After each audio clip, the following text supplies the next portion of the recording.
Hey guys, it's Jim Bounds at Motorhome Rehab Ranch. Off of a great weekend with my motorhome. I hope you guys do the same thing. That's what these things are for. Got a punch list. Keep a piece of paper and a pen with you up front all the time. While you're driving, something goes on, whatever. When you're there, when you get home, when you're done, you're so daggum happy you'll forget about everything. But those problems will still be there. So make yourself a punch list. All right. Already solved one of them. So it's great. By the way, don't use Harbor Freight fuses. The metal strip came off the end, just came off. If you do use them, suspect the fuse right away. Okay. As the title said, these are some final thoughts if you're going to start working on your brake master cylinder. This idea, I just finished talking to a guy, and he had watched all the videos and stuff, and he had some questions. And I thought this would be a great thing to make a video about. Okay. First thing, you pick up one of these coaches and you lift the driver front hood. You look at the master cylinder. It is nasty looking, rusty, rust covered. You go, oh my God, that looks horrible. Well, maybe, maybe not. The thing is, brake fluid is hygroscopic. In other words, it attracts water. So it will literally rust through the pores of the master cylinder. It's crazy. If you get any brake fluid on that thing at all, my suggestion on that, if you're going to, now, you look at the outside, it looks like heck. 6 weeks, it could be 6 weeks old and look bad. Open it up and look inside.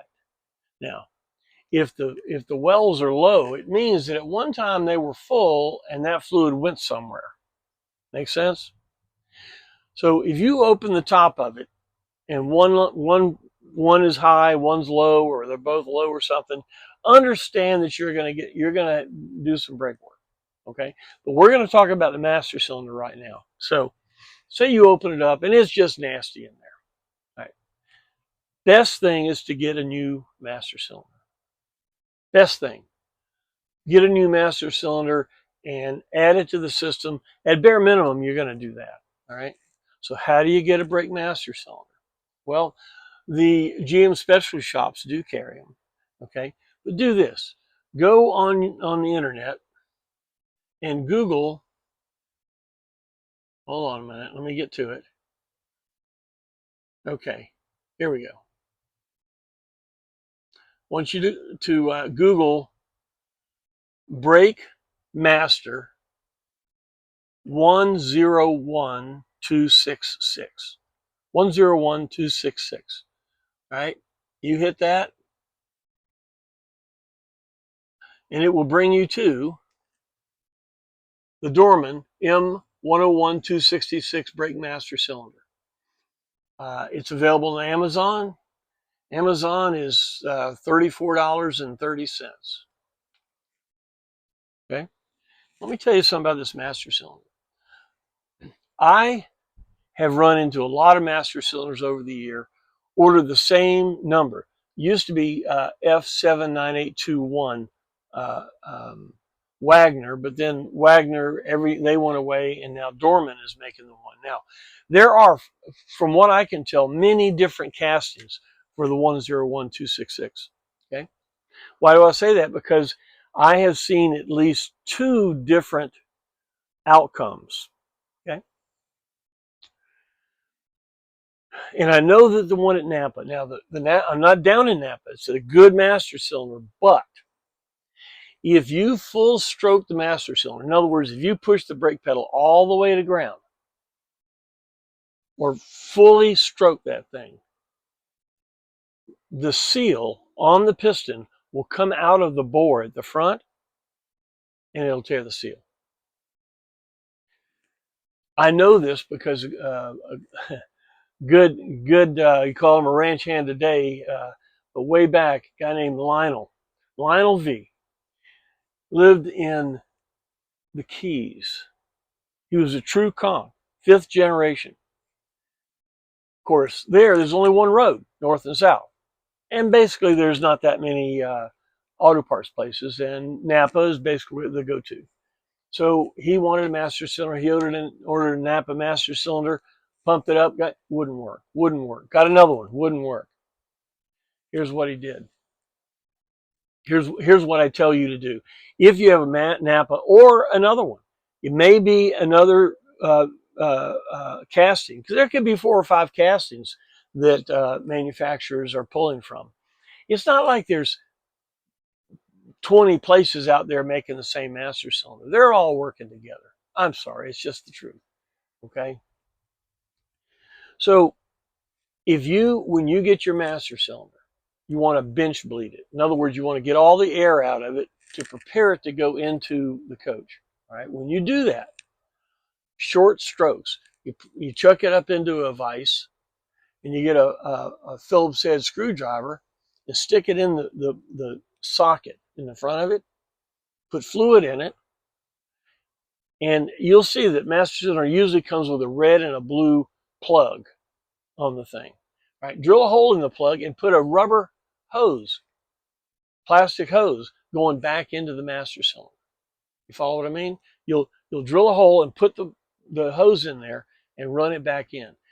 Then you take that Phillips head screwdriver and push it. Don't full stroke. Short strokes. Pump, pump, pump, pump, until fluid will come out of those 2 tubes and go back in to the master cylinder. You follow? What you're doing is you're cycling through fluid. Make sense?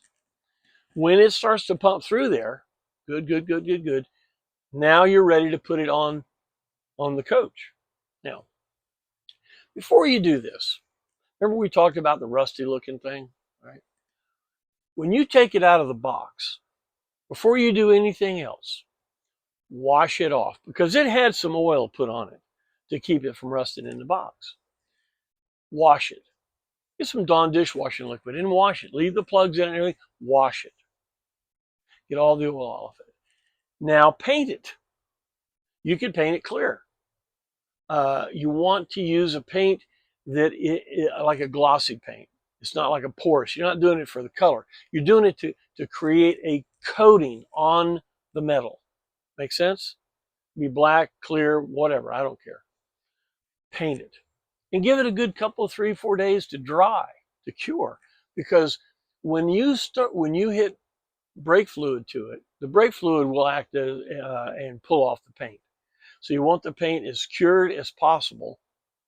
And you might even want to put some tape on it to make sure that if you do spill anything while you're installing it and putting fluid in, that it doesn't spill onto the paint until it really, really cures well. That way, when you pull it up, it won't look, terrible. You won't be embarrassed that, oh, I'm sorry, my master cylinder looks too rusty. Let's try to not have that. All right, so to put the master cylinder in, first to take it out, you've got a bracket at the top with 2 bolts. Now those bolts go into inserts, zerts. They might spin. Hit it with an impact, real fast to pop those out. Then there's 2 bolts on the front of the master cylinder that the bracket's on. Take the bracket, move it out of the way, and be sure to put that bracket back in. If you wonder why, don't put it back in. Push the pedal and watch the booster. It moves.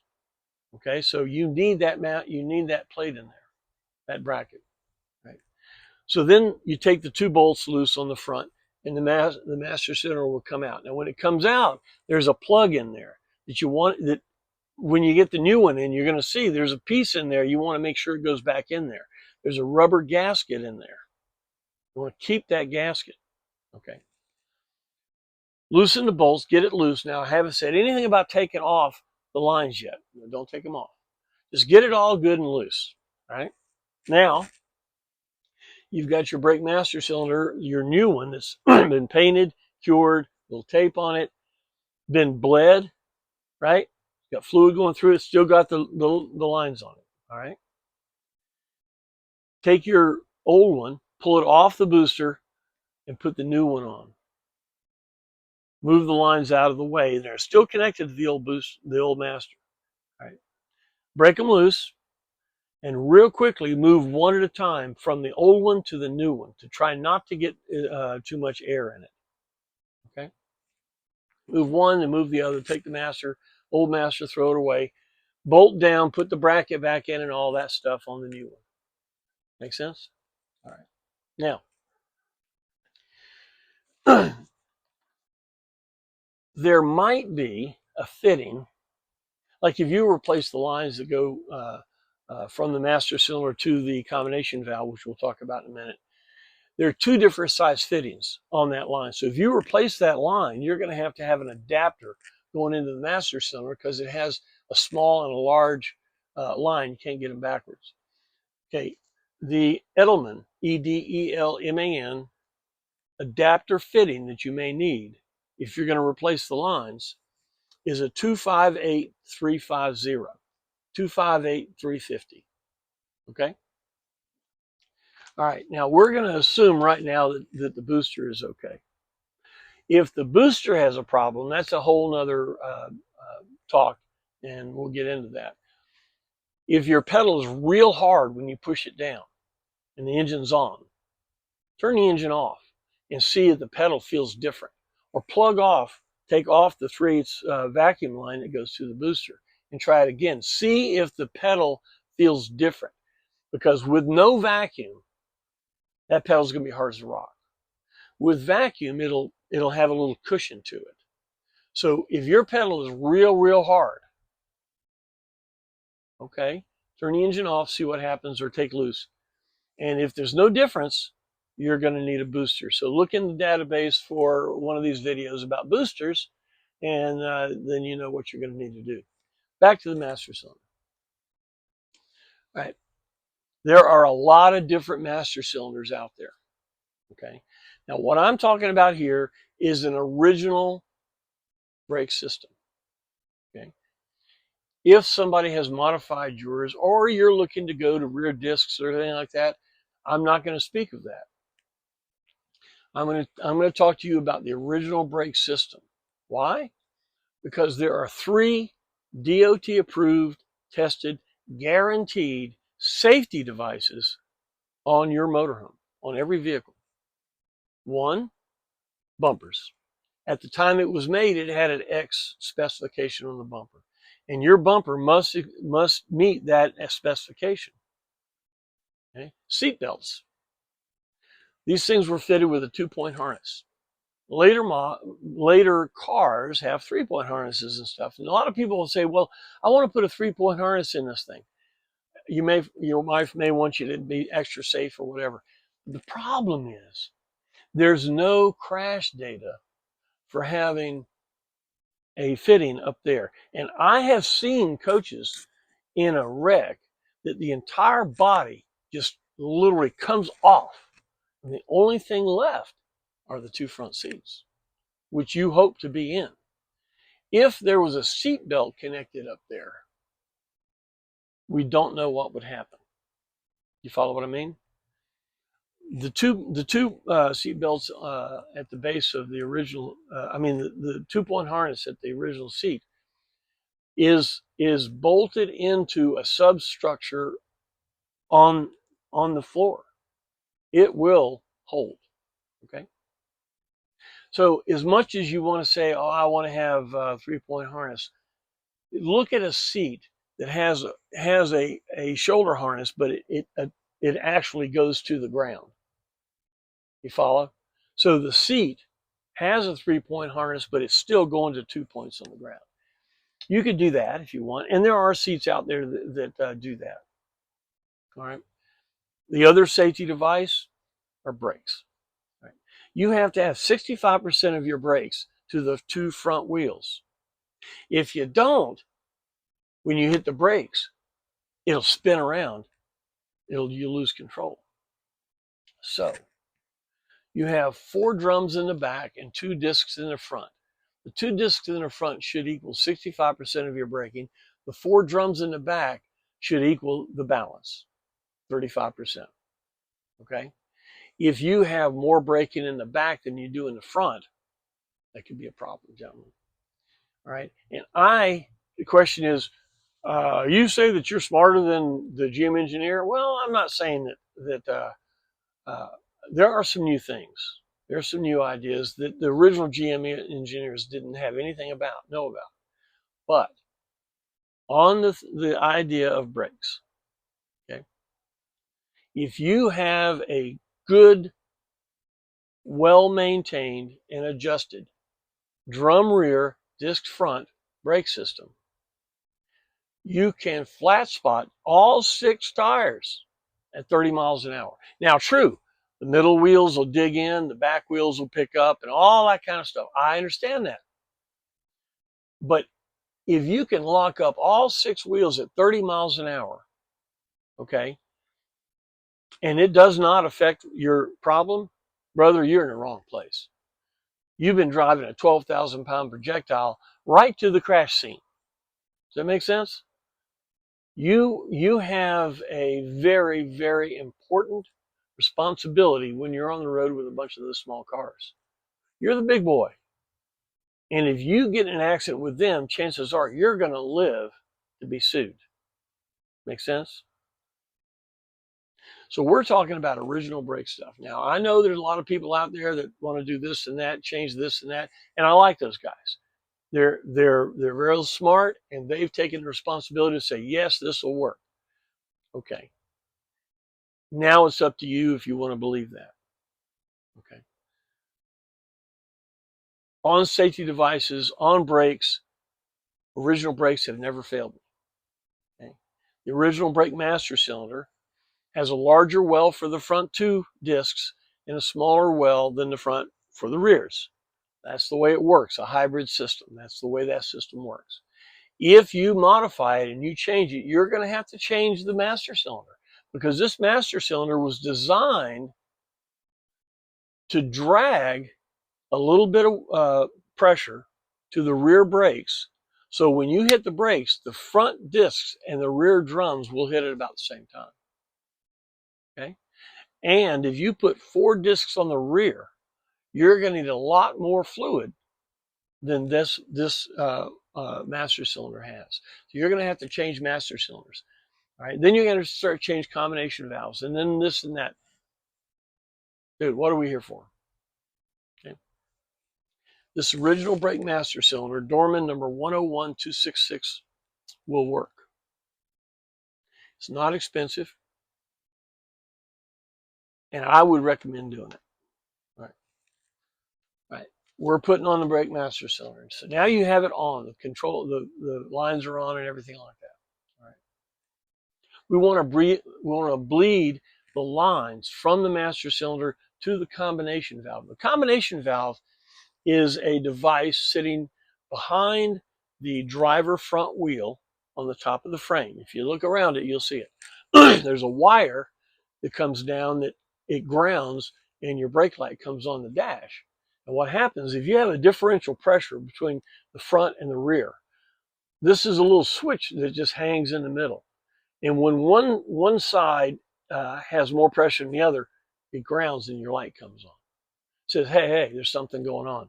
There's a differential pressure between left and right, enough to make me come on. Okay? If your wire is not connected, you'll find it dangling around. It's got a funky connection on it. It looks like a single bullet connector, but it has a waterproof fitting and all that kind of stuff that shrinks down real hard to get on. If you change it to a single female bullet connector, put some tape or heat shrink around it, that'll work. Now, if your unit is original, you're going to have to break those lines loose, and you may not be able to do it. You see what's happening here? We say we're going to do the master cylinder. It's not, if you're working on a system, you need to look at everything in that system. You're going to start at one end and you go to the other. Happens the one end you're going to start with is the brake master cylinder. Okay? Because the next thing we say, we're just going to put in a brake master. Okay. So we've done all this stuff. I would leave the combination valve alone. I'll have another video about combination valves. But a fitting that's been on there, possible for 50 years, may not come off without damaging the lines. And the question isn't what to do, it's where to stop. Okay? Because realistically, so many pieces are in the end of their envelope of life that the reality is you really should replace everything. Okay? But if stuff's already done, well then cool. If your combination valve has been replaced, then pop it loose, bleed down to the combination valve, and you get it out. If you don't, if your combination valve is original, and you've put the brake master and you've put it on as quick as you can, go away for a day. Go away for 2 days. Leave it alone. let gravity and let the air wants to go up, let it bleed itself. Now, if you got to go, okay, then what you're going to need to do is you're going to have to bleed out that line. You have to go to the longest line back of the rear master, and you're going to have to gravity bleed that whole thing. You're going to have to gravity bleed the whole system because there's a possibility that you have air just coming out of the master cylinder. So you're going to need to bleed the whole system. Again, it's not what to do, it's where to stop. Okay, so in the middle of trying to gravity bleed all the brakes, one of the bleeder screws breaks off. Well, there you go. Remember this, and we'll move on. This is getting a little bit long. Any bolt on a 50-year-old vehicle, to get it off, you just don't take it off. You hit it with some penetrating oil, you tighten it just a little, and then loosen. Get it to move, and then work every bolt like it's going to kill you. Okay? Every one of them, and you'll get them off. Okay? All right. Well, I just did a talk with a guy on the phone about this, and these are the things that I talked about for him to put the master cylinder on. So I hope that it's helped you too. Great. Look, thanks for your time. Ranchans, thanks for supporting me.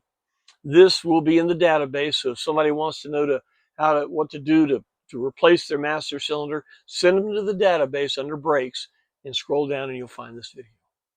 Great. Thanks a lot. We'll see you next time.